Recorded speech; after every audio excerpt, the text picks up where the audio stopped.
दूधपातिल शास्त्रीनगर क्षेत्र में अनुकूल ठाकुर की जन्मतिथि के अवसर पर आयोजित हुआ वर्णाढ्य भव्य कार्यक्रम। कई स्तर के धर्मप्राण लोगों ने दिया योगदान।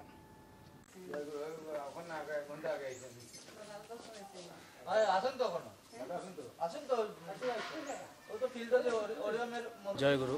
আমরা শাস্ত্রীনগরবাসী ছোট দুধপাতিল জিপি আজ আমরা অত্যন্ত আনন্দিত। যদিও এটাকে দেখা যাচ্ছে নবনির্মিত, কিন্তু এটা নবনির্মিত নয়। আজ আমরা 50 বছর থেকে এই মন্দিরটা, আগে ছোট একটা ঘর ছিল, ওইটাতে আমরা পূর্বপুরুষেরা ঠাকুরকে আসন দিয়েছিলেন, ঠাকুরকে বসিয়েছিলেন। আজ আমরা এটাকে একটা আসাম টাইপের ঘর বানিয়ে এখানে পূজা অর্চনা করছি। প্রতি বছর এখানে বিরাট উৎসব হয়, অনেক মানুষের সমাগম হয় এখানে। আর আজ আমরা এই 50 বছর থেকে ঠাকুরবাড়ির কেউ এখানে আসেননি।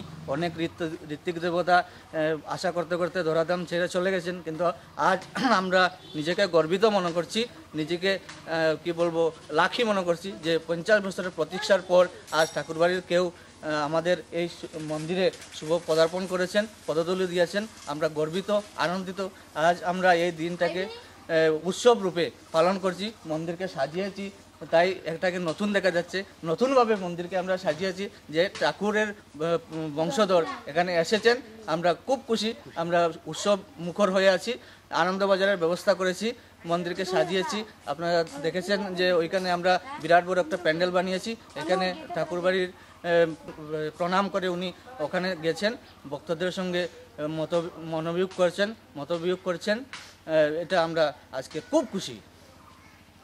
অনুভূতিটা কিরকম? আপনারা যখন ছোট ছিলেন তখন এখানে হয়তো প্রার্থনা করতেন, আজকের দিনে এই সফলতার পেছনে আপনাদের কতটুকু ভাবধারা? দেখেন, আমরা এই যে দয়ালের যে কথা আছে, যেগুলো নির্দেশ আছে, সেগুলো আমরা ঠিকমতো পালন করতে পারি নাই, সেটি আমাদের দুর্বলতা। কিন্তু এই এলাকাবাসী প্রায় 80% সৎসঙ্গী থাকাকালীনও এখানে বিভিন্ন ধরনের এই মঠ মন্দির হয়েছে, শনি মন্দির, কালী মন্দির, দুর্গা মন্দির, এরকম হতে চলেছে। কিন্তু ঠাকুর বলেছেন যে আজকে যদি আমরা ঠাকুরকে যদি ঠিকভাবে ভালোবাসতে পারতাম, যেমন এই 3টা জিনিসের উপরে দিয়েছেন, যজন, যাজন, ইষ্টভীতি, সেগুলো যদি আমরা ঠিকভাবে করতে পারতাম, তো এই বিশ্ব ব্রহ্মাণ্ডের যত দেবদেবতা আছে তাদের আশীর্বাদ আমরা পেতাম। কিন্তু আমরা ঠাকুরকে কে কতটুকু ভালোবেসেছি, কে কতটুকু বিশ্বাস করেছি, তাও আমাদের এটি দুর্বলতা। বা আমার নিজের কথা বলছি, আর ঠাকুর যেভাবে বলে গেছিলেন সেইভাবে যদি আমরা করতাম, আমরা এই এলাকাবাসী অনেক আনন্দে, অনেক সুখে আমরা সেখানে করতে পারি। এখন তো স্থায়ী হয়ে গেছে। এখন স্থায়ী হয়ে গেছে। আজকে থেকে 49তম এই যে প্রতিষ্ঠা বার্ষিকী উৎসব গেল, 1 মাস, প্রায় 1.5 মাস আগে সেটা। আর আজকে যে আবার এই যে ঠাকুর পরিবার থেকে আচার্যদেব আসবে বলে আমরা করছিলাম, আকাঙ্ক্ষিত ছিল, আমাদের মনের মধ্যে আশা ছিল আচার্যদেব আসবে বলে। অনেকের মনে একটা গেছে, আচার্যদেব আসলো না। তা আমরা কিন্তু আনন্দ, এই ঠাকুর পরিবারের যে তারা বংশধর একজন যে পদার্পণ করেছেন, এতে আমাদের খুব সৌভাগ্য। এইটুকু আমি করলাম। जय। कैसा अनुभव रहा आज के इस पावन पुण्य दिन पर? और बहुत सारे सामुदायिक लोग यहाँ पर जुड़े हुए हैं वंदे पुरुषोत्तम के साथ, तो क्या भावनाएं हैं आपकी? जैसे ठाकुर अनुकूल चंद्र जी के सशस्त्र प्रणाम, जैसे जगत जननी ब्रह्मा का सशस्त्र प्रणाम, प्रधान आचार्य श्री बरदा को प्रणाम, द्वितीय आचार्य वसुधा को प्रणाम, वर्तमान आचार्य श्री बाबा को प्रणाम। ये अनुभव है कि हम लोग दीक्षा लिए, हम तो हिंदी भाषी हूँ, लेकिन ठाकुर बंगाली आदमी है। तो जाजन कर रहे थे एक डॉक्टर जी, वो लाखी डॉक्टर नाम थे उसका, घनश्याम दुराई। एक दिन मुझे बोला जी भाई तुम दीक्षा ले लो, अच्छा होगा ठाकुर। तो मैं पिताजी को पूछा, बोला क्यों लगा दीक्षा? हम लोग को 10 का ठाकुर आएगा, 10 के गुरु बाबा आएगा, दीक्षा लगा, अभी दीक्षा की जरूरत है। ऐसा करते मैंने छोटा भाई दीक्षा ले लिया और कोई जाजन किया, उससे छोटा भाई दीक्षा ले लिया। मैं फिर पिताजी को बोला तो ले लिया अनुकूल ठाकुर दीक्षा, तो मैं क्या करूँ? बोले तुम भी ले लो। एक परिवार में अलग अलग ठाकुर रहना ठीक नहीं है।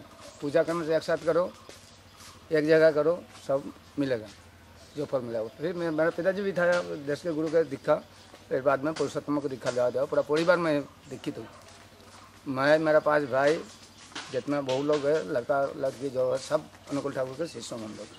तो यही अनुभव है कि ठाकुर सच है।